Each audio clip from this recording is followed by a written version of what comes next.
Hello friends, तो आप सब कैसे हैं? उम्मीद करते हैं कि आप सब अच्छे होंगे। तो आज हम क्लास 10 का प्रश्नावली 1.2 को पढ़ाने वाले हैं। इससे पहले हम 1.1 को पढ़ा चुके हैं। अगर वो वीडियो आप लोग नहीं देखे होंगे तो हमारे यूट्यूब चैनल में जाकर वो वीडियो देख लीजिए। तो चलिए हम प्रश्न पहला को सॉल्व करते हैं। देखिए, सिद्ध कीजिए कि √5 एक अपरिमेय संख्या है। देखिए, √5 एक अपरिमेय संख्या है जो हमको पता है, लेकिन हमको क्या करना है, इसको सिद्ध करके बताना है। तो हम क्या करेंगे, यानी √5 एक अपरिमेय संख्या है तो हम इसके विपरीत मानेंगे। मतलब √5 एक अपरिमेय संख्या है तो हम मानेंगे कि √5 एक परिमेय संख्या। तो माना √5 एक परिमेय संख्या है। परिमेय संख्या संख्या है, ठीक है। हम क्या किए, हम √5 को क्या मान लिए, √5 को हम परिमेय संख्या मान लिए। अब जब √5 को परिमेय संख्या माने हैं तो आप बताइए परिमेय संख्या होता क्या है? इसको जानना ज़रूरी है ना कि परिमेय संख्या क्या होता है, परिमेय संख्या का गुण क्या होता है? हमको क्या करना है, √5 को परिमेय संख्या के गुणों पर क्या करना है, सिद्ध करना है ना। तो हमको परिमेय संख्या क्या होना चाहिए, पता होना चाहिए। यानी किसको-किसको हम यानी परिमेय संख्या कहते हैं। तो देखिए, सबसे पहले यहाँ पर आप जानिए कि परिमेय संख्या किसे कहते हैं। यानी हम जिसे P/Q, ठीक है, जिसे हम P/Q के रूप में लिखते हैं। मतलब जिसे हम क्या कहते हैं, जिसे हम भिन्नों के रूप में लिखते हैं, यानी जिसे हम भिन्नों के रूप में लिखते हैं, उसे हम क्या कहते हैं, परिमेय संख्या कहते हैं।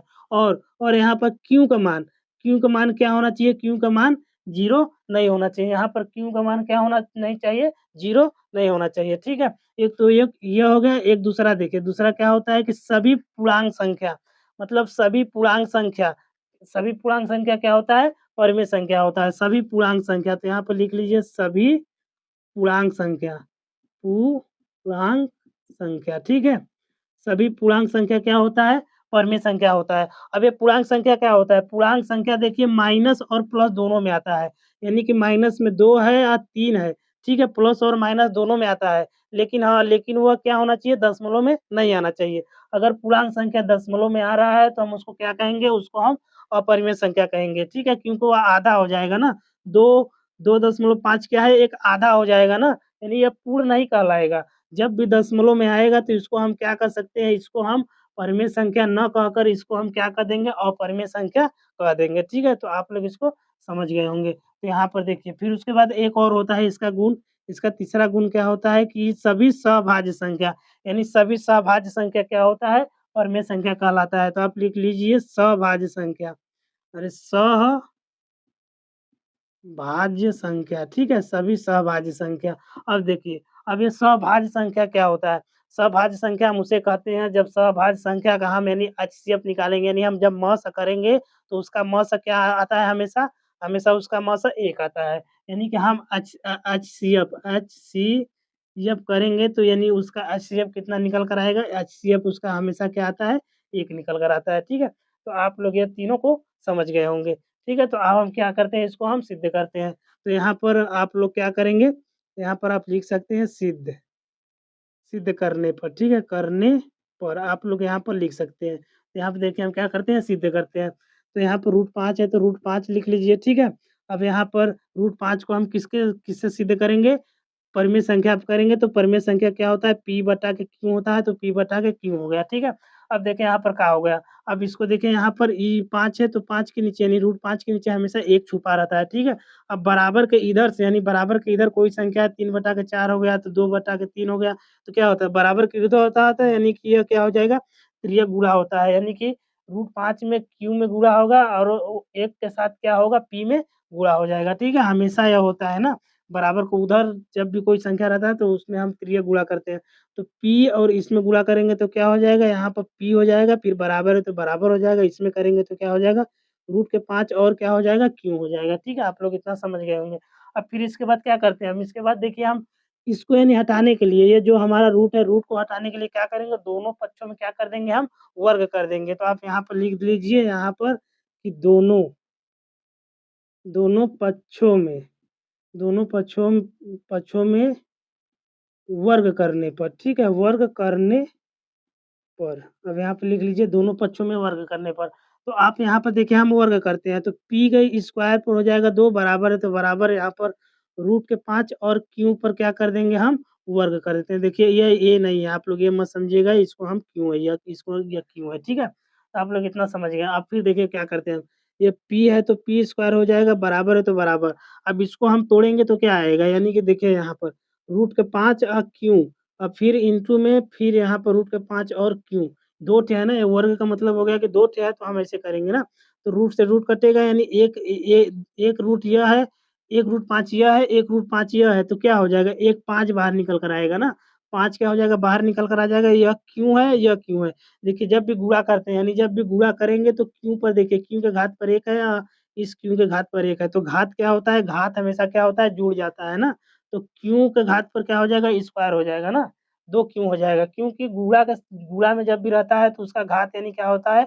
जुड़ जाता है, ठीक है? तो आप लोग इतना समझ गए होंगे। तो यहाँ पर हम लिख सकते हैं 5 और यहाँ पर क्यों स्क्वायर आ जाएगा, ठीक है? तो इसको आप लोग समझ गए होंगे। तो फिर इसके बाद क्या करेंगे? इसके बाद देखिए, ये जो 5 है, 5 को हम क्या करेंगे? 5 को अगर हम इस बार भेजेंगे, इसमें गुणा में है ना, क्यों के साथ, यानी 5 और क्यों क्या है? इसमें गुणा में है, यानी हम क्या करेंगे? इसको गुणा से अगर हम बराबर की इस पर लेके जाएँगे तो 5 क्या हो जाएगा? बटा में आ जाएगा, ठीक है? तो हम इसको क्या कर सकते हैं? इसको हम लिख इसको मान लीजिए समीकरण 1, ठीक है? तो देखिए 5 को अगर हम बराबर से इस पार भेजेंगे तो क्या होगा? p स्क्वायर ये हो जाएगा बटा में, यानी 5 किसमें आ जाएगा? बटा में, यानी भाग में आ जाएगा। बराबर में क्या बचेगा? क्यू स्क्वायर, तो क्यू स्क्वायर बचेगा, ठीक है? यानी यहाँ पे देखिए 5 से क्या हो रहा है? यहाँ पे देखिए 5 से क्या हो रहा है? p स्क्वायर में क्या हो रहा है? भाग हो रहा है। तो हम कह सकते हैं ना, हम कह सकते हैं यानी कट रहा है, तो हम कह सकते हैं कि p स्क्वायर 5 से विभाज्य है, विभाज्य है, ठीक है?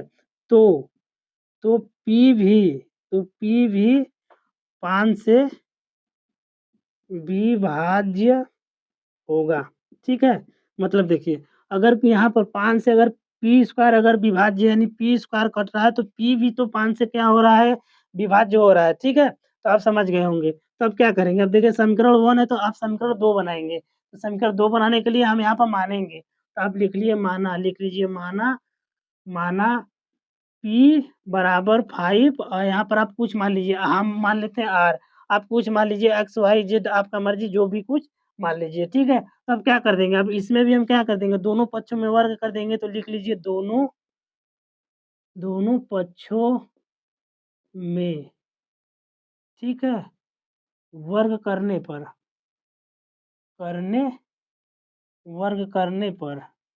ठीक है? तो दोनों पक्षों में वर्ग करेंगे तो क्या होगा? यहाँ पर देखिए p है तो p स्क्वायर हो जाएगा, ठीक है? बराबर है तो बराबर, यहाँ पर 5 और r में करेंगे तो स्क्वायर हो जाएगा, ठीक है? इसका करेंगे तो आएगा p स्क्वायर, या बराबर है तो बराबर हो जाएगा, इसका करेंगे तो क्या हो जाएगा? यानी 2 बार हो रहा है तो 2 बार करिए, 5 और r इंटू में 5 और r, ठीक है? 5 से करेंगे तो हो जाएगा यानी 25, r से करेंगे तो कितना हो जाएगा? आर स्क्वायर क्यों हो रहा है? क्योंकि यहाँ पर 1 है, यहाँ पर 1 है, तो क्या हो जाएगा? घात जुड़ जाता है। गुणा करेंगे तो घात क्या हो जाएगा? जुड़ जाएगा, तो यहाँ पर हो जाएगा आर स्क्वायर, ठीक है?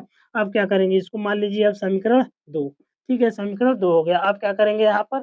आप यहाँ पर देखिए समीकरण यानी समीकरण 1 से p का मान क्या करेंगे? समीकरण 2 में रख देंगे। तो आप लिख लीजिए यहाँ पर कि p स्क्वायर का मान मान समीकरण समीकरण 1 से समीकरण समीकरण 2 में समीकरण 2 में रखने पर, ठीक है? अब क्या कर देते हैं, हम रख लेते हैं। तो p स्क्वायर का मान कितना है? 5q स्क्वायर है, ठीक है? मतलब 5q स्क्वायर है, तो यानी कि हम p स्क्वायर की जगह पे क्या कर देंगे? इसके मान को यहाँ पर रख देते हैं। तो रख लीजिए यहाँ पर, तो p स्क्वायर q स्क्वायर हो जाएगा, बराबर है तो बराबर, यहाँ पर देखिए 25 है तो 25, यहाँ पर r स्क्वायर तो r स्क्वायर, ठीक है? इतना हो गया।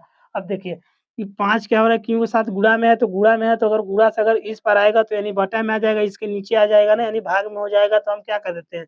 हम इसी जगह से काट देते हैं। अगर 5 से काटेंगे तो 5 एकम 5, 5 से इसको काट देते हैं तो 5 बार में यह कट जाएगा, ठीक है? तो बचा क्या? बचा यहाँ पे देखिए q स्क्वायर बराबर में कितना बचा? 5 और r स्क्वायर बचा, ठीक है?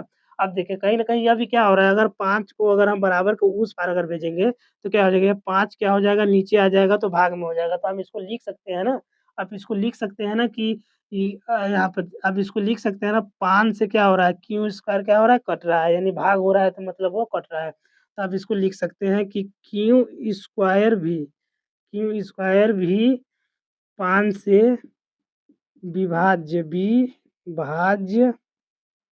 हो रहा है, ठीक है? तो क्यों क्यों भी 5 से विभाज्य होगा। ठीक है, आप समझ गए मतलब अरे क्यू स्क्वायर भी कट रहा है तो पी क्यू भी क्या होगा? कटेगा, ठीक है? तो आप यहाँ पे देखिए 5 से यह कट रहा है यानी 5 से देखिए 5 से क्या हो रहा है 5 से पी भी यानी विभाज्य है और यहाँ पर देखिए 5 से क्यू भी विभाज्य है। तो हम कह सकते हैं ना कि इसका एलसीएम कितना आएगा? यानी इसका एलसीएम 1 नहीं आएगा 5 आएगा यानी पूरा कट जाएगा तो 5 आएगा जैसे आप समझे ऐसे। यहाँ पर पी स्क्वायर को एक तरफ आप मस्त कर लीजिए फिर यहाँ पर क्यू स्क्वायर को एक तरफ क कर लीजिए, ठीक है? 5 से इसको काट दिए तो ये पूरा कट रहा है यहाँ पर, आप देख रहे हैं 5 से पी भी यहाँ पर कट रहा है तो इसको भी आप काट दीजिए, ठीक है? तो यहाँ पे देखेंगे कॉमन तो 5 और 5 का जोड़ा मिल रहा है तो कॉमन कितना आया 5 आया तो आप कह सकते हैं कि एचसीएफ कितना आ गया, एचसीएफ कितना आ गया 5 आ गया, ठीक है? तो हम बताए थे कि परिमेय संख्या होने के लिए एचसीएफ कितना होना चाहिए 1 होना चाहिए यानी सभाज्य संख्या रहता तब उसको हम क्या कहते हैं परिमेय संख्या कहते हैं तो इसमें 1 आता तब परिमेय संख्या होता। लेकिन इसमें यानी कि हमारा मौस कितना आ गया हमारा एचसीएफ कितना आ गया 5 आ गया। तो हम इसको कह सकते हैं ना इसको कह सकते हैं कि रूट 5 क्या है एक अपरिमेय संख्या है, ठीक है? यहाँ पर देखिए यह पकड़ा गया, ठीक है? तो आप इसको लिख सकते हैं। आप यहाँ पर इसको लिख दीजिए। यहाँ पर लिखेंगे तो लिखेंगे अतः रूट 5 एक अपरिमेय अपरिमेय संख्या है, ठीक है? तो आप लोग इस सवाल को समझ गए होंगे तो एक बार आप लोग अपने से इस सवाल को खुद से करने का प्रयास करिए, ठीक है? तो मिलते हैं हम अगले वीडियो में।